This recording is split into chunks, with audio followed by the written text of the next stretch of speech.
I hate this industry. I mean, where's the justice? Everyone, I'm Matthew Cornwall with Get Taped here in Atlanta, Georgia, one of Atlanta's original audition taping services, which I co-own with my amazingly talented, beautiful wife and best friend, Brooke. There she is. And now on to our topic. Where is the justice? Okay, if you're a weekly watcher of our channel, first of all, thank you. We are taking a week off from our I Wish Actors New interview series to bring you one of our old school short videos. This week, we're talking about the lack of justice in this industry, and it usually manifests as anger in some, maybe most, no, all actors, myself included. Ugh. There have been entire seasons of my career where it seems like I was just frustrated 24/7 at this industry. Raise your hand if you've been there or are there now. Well, yeah, all of you. Yeah, that tracks. So here comes the tough love question. Who are you mad at? Get granular, get specific. Because I would venture a guess that the majority of the time, there's no one in particular. You're just mad at the industry, and that is not helpful. When you let that unfocused frustration build to anger, resentment, vitriol, hate, it's like the classic saying, which I'll modify for our purposes, of drinking poison and expecting the industry to suffer. It sounds ridiculous, right? Well, that's how ridiculous it is to be angry at a word.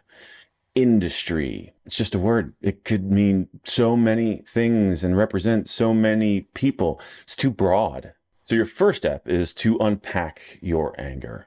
Are you angry at casting? Well, that's still just a word.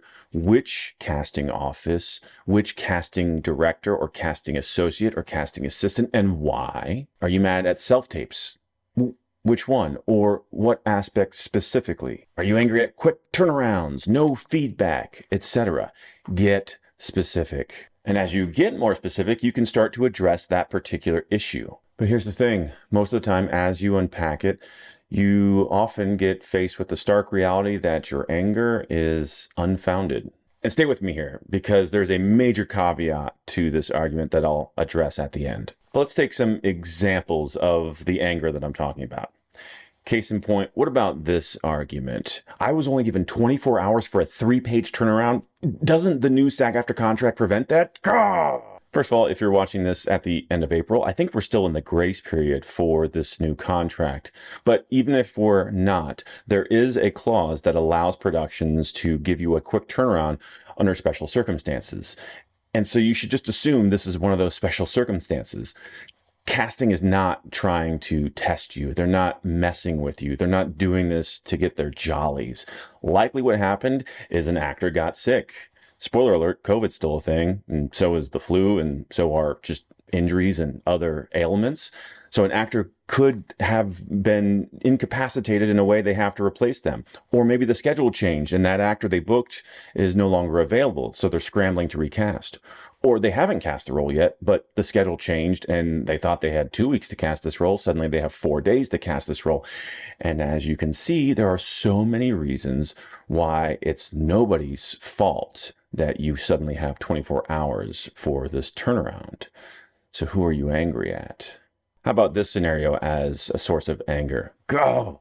I was auditioning for a top of show recurring guest star for this show 3 weeks ago. Then 2 weeks ago, it was recurring co-star. This week, it's guy number 3. What's up with that? Casting hate me or something? This one is actually really common, and it shows a lack of understanding of how television even works. First of all, casting loves you. That's why they keep calling you back in.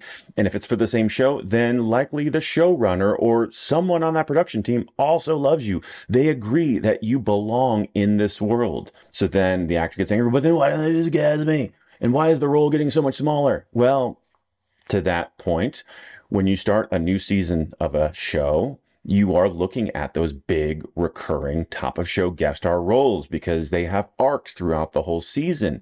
But 2 or 3 episodes in, those are cast, and there's no more of those roles to be had because there's not enough episodes left to have a big recurring guest star role anymore. So that's why they get smaller, and you still might see recurring co-star.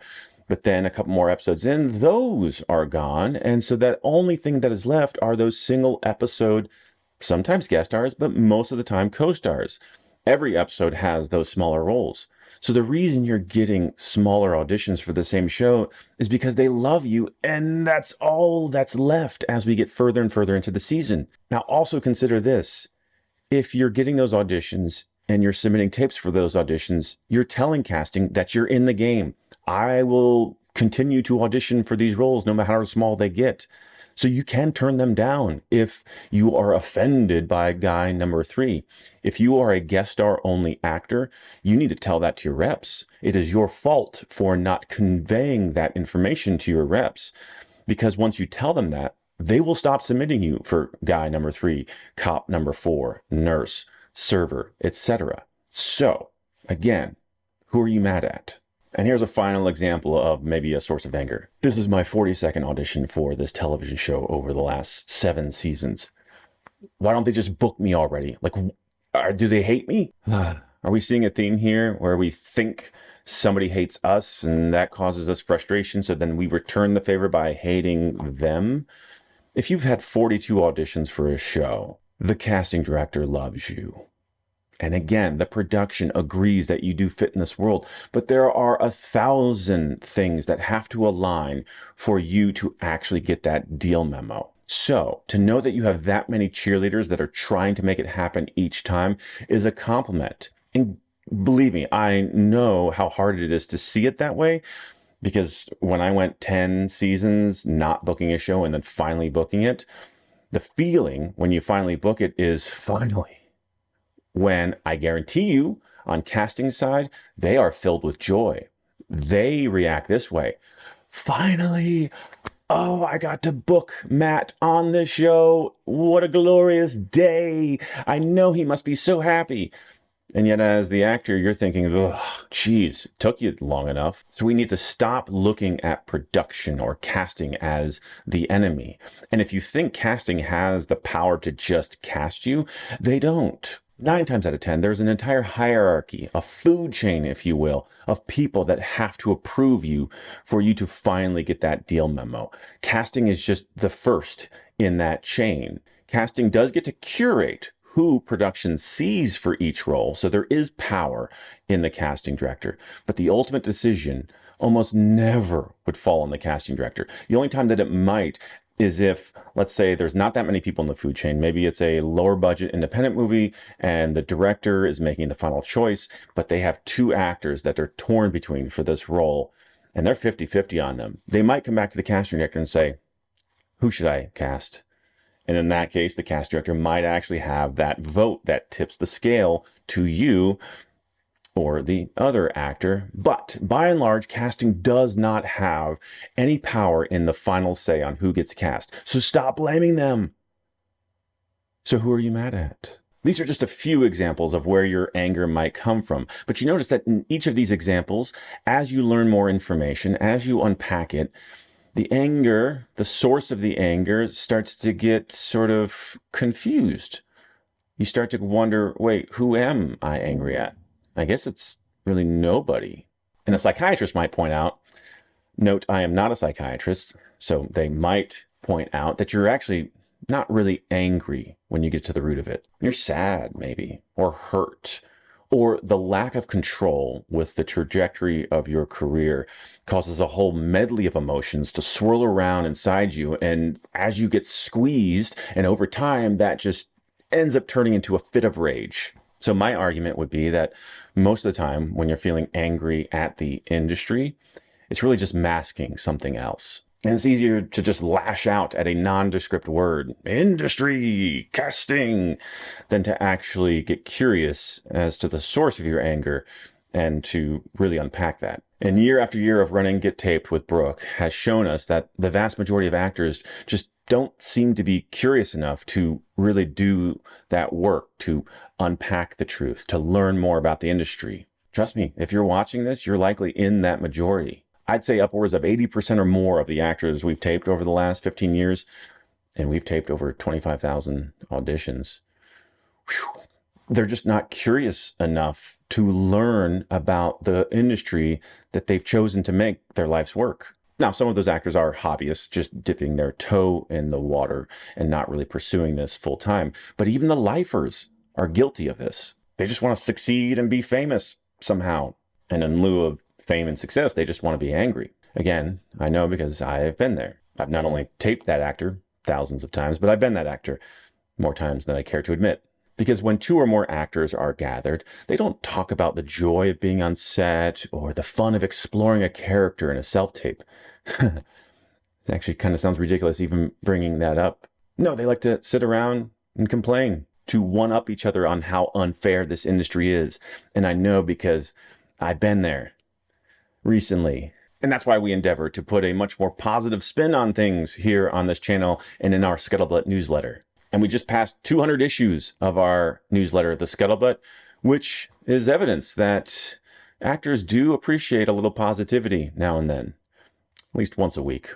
But there is one caveat to this topic that I teased before that I would be remiss if I didn't mention, and that is justified righteous anger. As a union, SAG-AFTRA spent the better part of 2023 striking over issues that were very worthy of anger. And there are countless anecdotes that I could share of issues within this industry that are truly worthy of anger. But as I think on this, I think the difference in those cases is that with that anger, with that righteous anger, you can take immediate action. You can file a complaint.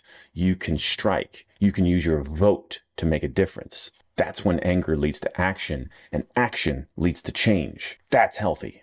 But again, the bulk of the anger that we see on a day-to-day basis, the kind that I'm concerned with in this video, is due to a lack of information. And many times it's willful ignorance. I know because when that actor is in the taping room with me and is sharing their frustration, I'll try to assuage their anger by giving them information.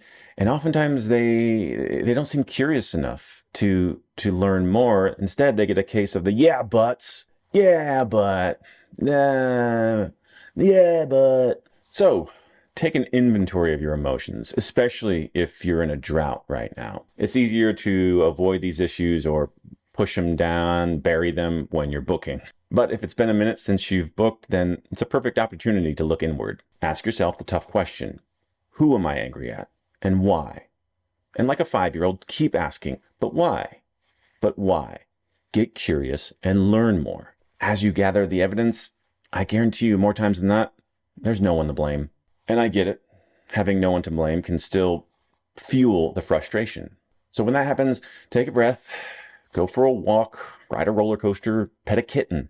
Do something to distance yourself from this industry so that you can get perspective. And then focus on things you can control. And if you need more guidance or ideas on that, please explore our channel. There are so many videos addressing each one of those nuances, or you can just drop a question or comment below.